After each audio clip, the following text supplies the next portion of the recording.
Welcome to WTCI's Global Business Webinar Series. My name is Lydia Yodi, and I'm the Senior Manager of Business Development and Membership at the World Trade Center Institute. WTCI launched this series back in April as a way to keep our network connected, as well as to showcase some speakers and topics that are relevant to the current global business landscape in the midst of the pandemic. So far, we've covered topics including Maryland's path to recovery with Secretary of the Maryland Department of Commerce, Kelly Schultz. And we've also covered 3 topics with Bruce McIndoe, the president and founder of WorldAware, including the future of globalization, global food security, and big changes driven by the pandemic. As usual, we'll start today's webinar with a 10 to 15 minute presentation from our speaker, immediately followed by a question and answer session. As a participant, feel free to submit your questions throughout the course of the webinar using the question and answer button at the bottom of your Zoom call screen. Please be sure to include your company name so that we can also read that aloud with your question. I'm happy to introduce today's speaker. We have Ryan Polakoff. Ryan is the Vice President of Marketing and Sales at Nexterus, and he's also the President of Nexterus Franchising. Nexterus is a supply chain engineering and technology firm that helps companies compete effectively in a global marketplace. Nexterus recently announced the launch of a new arm of their business called Nexterus Technologies, and this part focuses more on IT and cybersecurity consulting and advisory services. Nexterus has been a member of WTCI for about 5 years now, although their participation with us dates way back to when they were still called TBB Global Logistics. I've personally known Ryan for about 7 years now, and we've become fast friends over many lunches, happy hours, networking events, and maybe even one spontaneous punk show before at a Chinese restaurant one evening, but that's for another time. So before Ryan followed in his family footsteps by being the 4th generation of Polakoffs to work at Nexterus, he received his bachelor's in supply chain management and marketing from Shippensburg University. And Ryan is also a proud alumni of WTCI's Emerging and Developing Global Executives program. Today's topic is protecting your supply chain in the midst of and post-COVID-19. And Ryan will cover some of the ebbs and flows and issues that manufacturers will face as we move forward, as well as some of the positive impacts that this will have on supply chain management worldwide. So with that, Ryan, what are some major changes that you and your team have noticed within the world of manufacturing?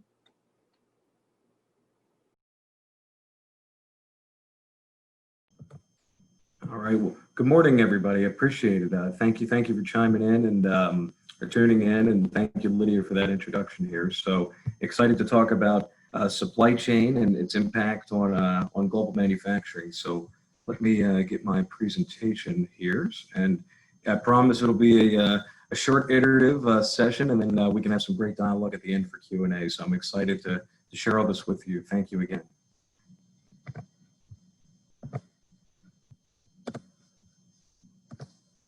Okay.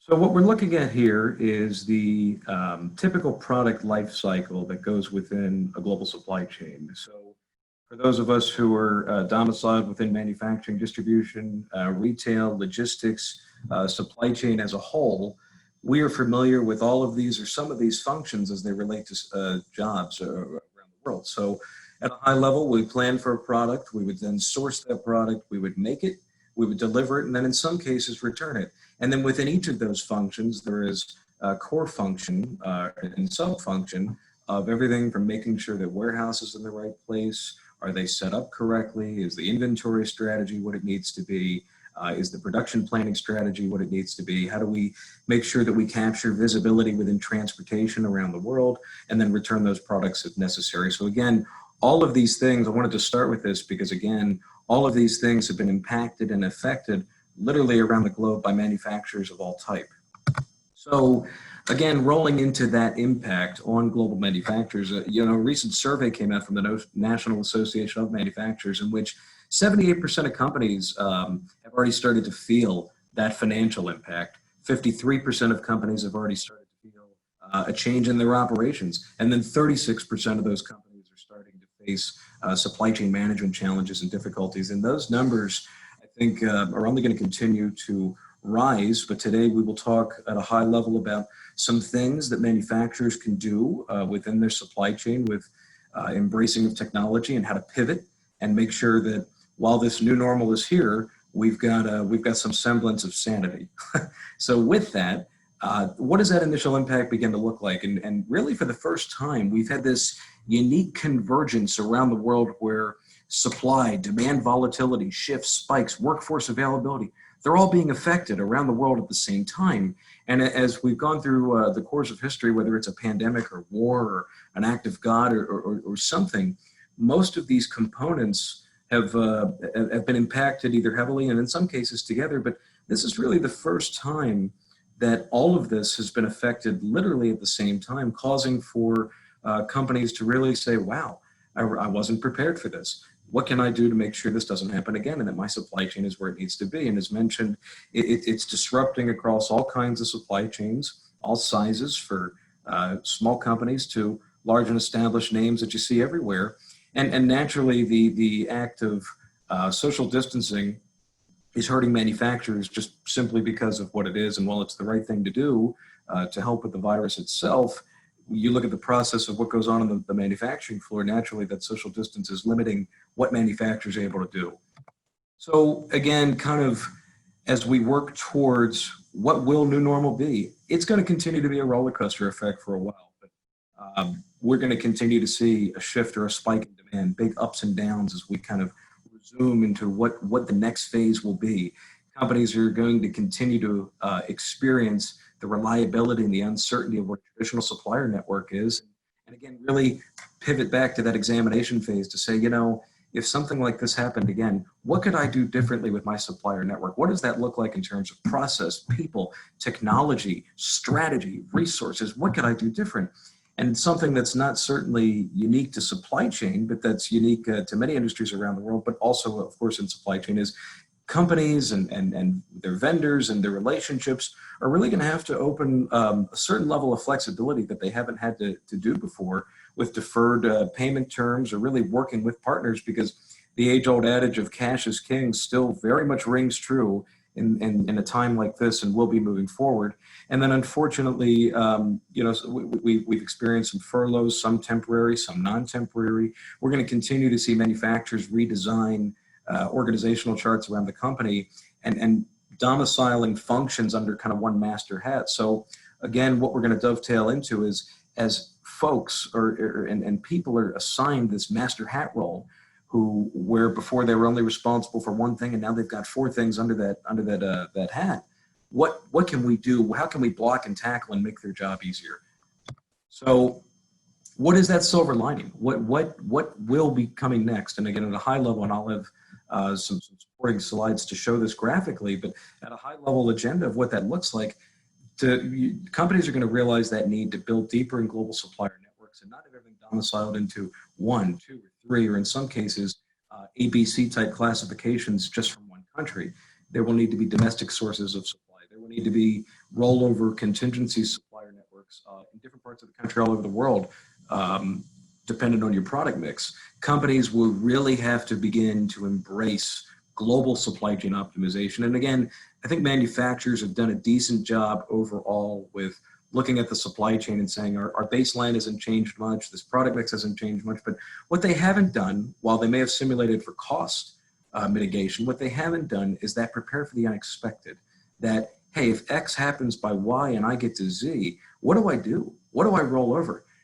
It'll get us out of the reactive mode and metric of, oh my God, it's here, what do we do? We have an increased need to enhance the visibility in the transportation sector. So make, again, with functions and organizational charts being changed, companies will see the need to say, I need to embrace technology for transportation. I need to increase the visibility for inbound and outbound transportation moves all over the world. We need to have continued transparency and open communication with customers about the things that we're doing. And again, collaboration is more important than ever. And whether you're a service provider or a manufacturer or a vendor supporting any of those groups, it's important, really, again, more so than ever, to keep those lines of communication open and say, here's what we're doing. How can we work together on this? Or here's how I'm going to help. right? And companies will continue to appreciate that openness. And this last one is really the key of how do we take technology and replace what may have been a cumbersome process before? How do we align the systems that we may have or may not have to support these changing work requirements? So a tool that's available on the market to do the work that I was describing is called network simulation or global modeling. And there's a tool out there made by Lamasoft called Supply Chain Guru. And this is utilized by the Fortune 100 in the world. And it's also utilized by consulting companies all over the world to help manufacturers do a lot of these things. It helps them model and simulate these changes to the global supply chain. And again, with something like the coronavirus and the crippling impact that it's had thus far, we have to look to simulate and model those alternative changes to see, hey, if it's a change that we need to make in our supplier base or our transportation strategy, our inventory strategy, or how the distribution center is physically laid out. How do we account for these spikes and declines in demand? How do we simulate these levels of disruption moving forward? You can do that in this tool. And through this practice of simulating the network, you can pivot faster, adopt new practices, stay aware of those potential downfalls, and utilizing a tool such as network optimization will be looking like having a crystal ball. So companies will be able to, manufacturers particularly, be able to simulate that kind of what if this happens again. And it's the old sensitivity analysis that manufacturers have utilized over time, and now it's been modernized, and it's within technology to say, I now have a tool to take the what if out of it. I can stop guessing. And again, that's everything from a supplier shift or a divestiture of a business line, a new product, or if there's obsolete inventory. These are things manufacturers can do through this process to diagnose the exposure, analyze alternative strategies, and then optimize for increased profitability and efficiency. As mentioned earlier with regards to technology, if manufacturers don't have a transportation management system, now would be the time to looking at such a tool to say, this will help me get that increased visibility that I need for inbound material. My purchasing department will be able to really have better command and control over what's coming in. And then my logistics and warehouse teams will be able to really have, again, better domain over what's going out of the facility. So with that increased visibility, you getting better even tracking metrics. With a tool like this comes what's called a strong API connection, which is essentially real-time interfacing with a trucking company, a parcel provider, a steamship line, an airline, enabling the real-time tracking of goods, i.e. thrusting up the need for that visibility. You can improve processes, freight expenses get reduced, and manufacturers will be able to increase the warehouse efficiency and the productivity of their warehouse. Manufacturers will continue to need to embrace this ever-flowing trend of business intelligence and data analytics. And a tool that's been on the market for a while that really got its inception in the finance sector is Tableau, but Alteryx works nice too. But in essence, this takes a big ream or hoard of data, helps look at the story that data is telling, and look at it graphically and easily, rather than looking at paper and spreadsheets. We're able to tell, manufacturers were able to tell, this is happening, and it increases the cross-functional collaboration. It allows you to play on the reactive metrics and then really morph that into, okay, here's the story that data told us. Here's how I take that story and then plan for the future so that moving forward, I'm not planning based off just what happened previously. I now know what to do moving forward. And within that, I've got reduced inventory costs, I've got better demand forecasts, and I've got an optimized production plan. From an IT perspective, and again, this is really where technology is going to continue to do a lot of blocking and tackling that manufacturers have to continue to embrace moving forward as we combat this, is if they have an ERP system, how do they use it? Oftentimes, small to mid-sized manufacturers may not be using all of a tool that they own. And really, this is the time to examine, what do I have in-house? What don't I have in-house? What tool can I use to embrace better visibility within the network? And then if I do have it, how do I hook my logistics up to that? And that can be through the TMS. And that enables large orders to be managed effectively within the operation. And again, giving that manufacturer better control over product flow and really information across the supply chain as a whole. So where does this lead us to? The comeback will happen, but it's going to be different. It really will be. And I think a lot of us are starting to see that as some states kind of resume normalcy, with Maryland opening up a little bit faster than say, a Pennsylvania. But there will be a renewed focus on this supply chain optimization for the contingency plan. And if manufacturers do that, if they do, and I believe they will, it will increase their profitability and efficiency. They will have a better rollover plan for what will happen next. There's no need to guess. You can simulate the plan and say, if this happens again, if I have this crippling impact on my supplier network, or my inventory bubbles up, or I'm spending too much in transportation, I will have a rollover plan to do something about that. And that's something that manufacturers can feel good about.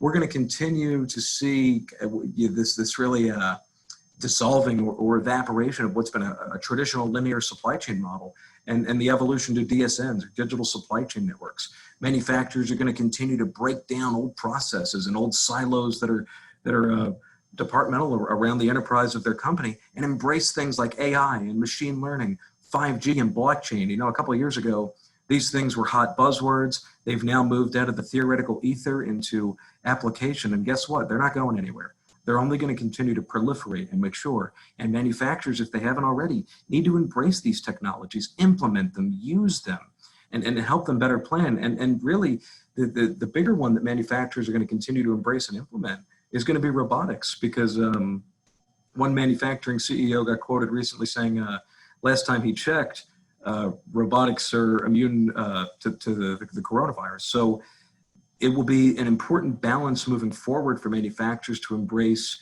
the human element and the technological element to get the ideal output. And again, supply chain has grown up over the last few years as it's evolved into its value proposition within the manufacturing organization. But manufacturers do see, and will need to continue to see, that it is the backbone of the company. It must continue to have a seat, and a bigger seat, at the executive level of all corporate decisions, because again, if something like this hits, or if whatever a company's planning, whether they're looking to acquire somebody, enter a new market, introduce new technology, change a sales strategy, all of that will have some impact directly or indirectly to the supply chain. And companies are going to be best suited to model that impact out, have the contingency plan, and be ready to tackle the future. And really, at that point, they'll be able to use supply chain as a competitive sales weapon. So with that, I'd like to thank everyone for listening for a few minutes, and I'd love to turn it back over to WTCI and take any questions that anybody had on what they just heard. Awesome. Thank you, Ryan. You had some jokes sprinkled in there, which was very awesome. So thanks for making it light. So we have our first question is actually from Eddie, and I know you know Eddie. But what are some global companies, and these can be companies that are local to Maryland or Baltimore, but also have international operations, that are doing really well with managing their supply chains, and what exactly are they doing that is unique? I think when it comes to supply chain management, what they're doing is we have some customers in Baltimore who have really taken some of the things I talked about with technology and say, I don't have all the visibility that I need on transportation. I'm not nimble enough to make a decision. So they've embraced transportation management technology to say, I can really balance out product that's coming in from a vendor in China or a vendor in Vietnam, and I can track what's going maybe back out to a customer either domestically in the States or somewhere like Canada or Mexico. So the biggest change that we've seen is really the embracement of the transportation technology. And then again, companies modeling out and say, you know what, maybe moving forward, I shouldn't be so dependent on one or two key suppliers in Asia. Maybe I could get this material in the United States. Maybe I could get it in Canada. Maybe I could get it in Europe. So companies are really starting to go through that fun modeling exercise of, I don't need to have all the eggs in one basket, so to speak. And really, we've seen a lot of small to mid-sized Maryland manufacturers embrace that preparation. Awesome. And because of all of these new technologies being introduced into the world of supply chain management, what are some of the cybersecurity risks in this new environment? And that's from Susan. That's a question from Susan there. It's a great question. And again, that gets back to, I think, looking at the baseline of what the internal tech stack is within that company and saying, what systems do we have? What are the protocols and procedures around that system? And then exactly to that point, that's a great point by Susan of what is the outgoing and encompassing correlation of our cyber strategy within that? So again, that's an area that manufacturers are going to continue to look at because we're having this unique convergence now of supply chain and IT and all things systems, cyber, software development, and they absolutely will go hand in hand moving forward. Fantastic. We have a question from an anonymous attendee. Are there any advances that you can share with us that will improve visibility from where shipment is to what contents are in each box or container?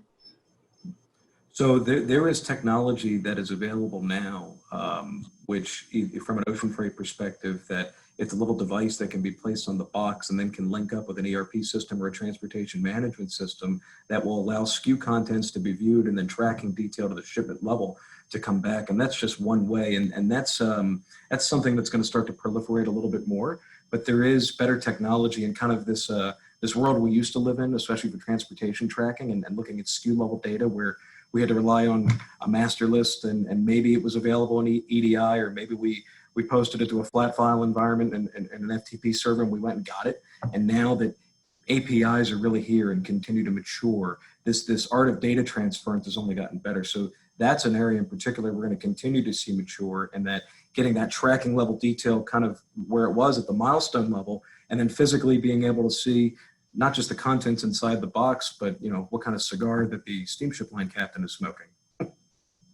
Fantastic. And speaking of steamship line captains, do you know anything about the impact that this has had on the Port of Baltimore, the whole COVID-19 situation and ocean freight and all that?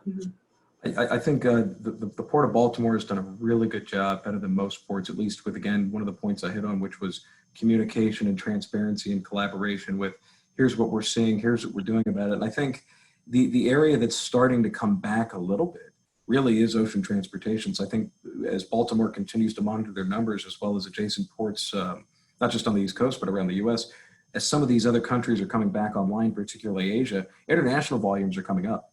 And with a limited amount of space due to a consolidation in the sector, air freight rates are going to be high, ocean freight rates are going to be volatile.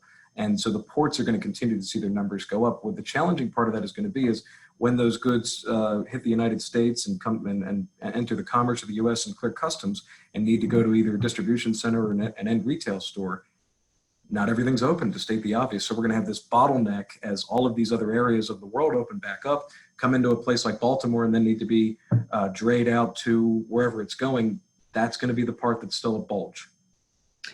So right now, are those shipments just being held at the port, or are they going to warehouses? What's being done about overflow in regards to the product coming in that we can't really move? Companies, again, are having to look at things such as what's really essential even in the four walls of our distribution center. How much of this stuff in my warehouse out back is obsolete? What can I get rid of? Because to your point, I have to make space, or I have to find a public facility to manage that space, or I have to talk to my customer about a flexible delivery date. And in some cases, a lot of these manufacturers who maybe make a product for a big retailer can't do that. So they're forced to find a quick solution. And that's where they need to have the agility and the space to make sure that when that constraint gets choked upon them, that they can roll over and service the need of their customer quick. Fantastic. So we know Volvo is right here in Western Maryland, and we know that they've been working on this idea of, I think they even already have it, the driverless trucks. Have you seen them on the market, and how will that help impact the overall supply chain reliability going forward? I think it's, as I said in the presentation, you look at something like blockchain and 5G and machine learning and AI. A couple of years ago, they were in the buzzword land, and now they're in really application in theory. I think automated vehicles are not far behind, but they're continuing to catch up. And you look at somebody like an Uber Freight, who's already started to do this in some form or fashion. Again, it falls in the line of robotics because those, trucks need a driver, right? Obviously, and a driverless truck can't catch the coronavirus. So again, companies are going to have to embrace in all aspects. What's the blend of human and what's the blend of technology to still be able to keep their business afloat, service the customer. I was on a business trip in Arizona last year, and I was on the ASU campus, and I got to ride in an automated vehicle around the campus, and it was pretty scary to see. So just to imagine that in a trucking perspective, it's coming, it will be here. And I think they have some things to continue testing from a safety perspective, but it will continue to mature. Oh, wow, fantastic. That's really interesting, a little scary too, but will that change your business at all, or just kind of roll with the new technologies?